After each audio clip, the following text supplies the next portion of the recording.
Voici une histoire vraie dramatique, celle d'Aaron Ralston, un alpiniste américain dont l'expérience a fait le tour du monde et a été immortalisé dans le film 127 heures.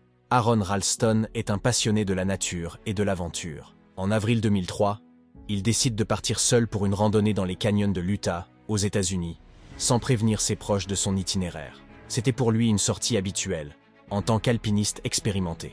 Un matin, il s'aventure dans un étroit canyon du parc national de Canyonlands.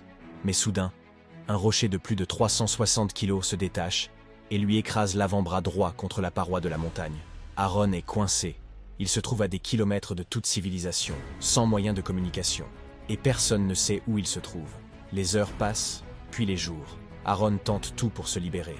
Il essaie de déplacer la roche avec ses pieds, de la soulever avec des cordes improvisées. Rien ne fonctionne. Il a peu d'eau et de nourriture, et commence à souffrir de la déshydratation et de l'épuisement. Il réalise que s'il ne fait rien de drastique, il mourra là. Après 5 jours, il prend une décision impensable. Avec un petit couteau multi-usage, il commence à se sectionner le bras. Le processus est lent et extrêmement douloureux, mais Aaron est déterminé à survivre. Il doit également briser les os de son avant-bras pour se libérer complètement. Après des heures d'efforts intenses, il parvient enfin à se libérer du rocher. Libéré, mais gravement blessé, il descend le canyon. Il marche plusieurs kilomètres avant de croiser une famille de randonneurs qui alertent les secours. Il est rapidement évacué en hélicoptère et survit à cette épreuve incroyable. Aaron Ralston devient un symbole de résilience et de survie. Son histoire a été racontée dans de nombreux médias, et il a même écrit un livre intitulé « Between a Rock and a Hard Place » entre un rocher et un endroit difficile.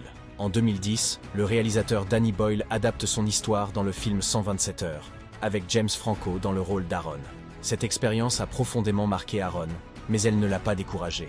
Il continue à faire de l'alpinisme, prouvant ainsi que même après une épreuve aussi traumatisante, il est possible de rebondir et de poursuivre ses passions.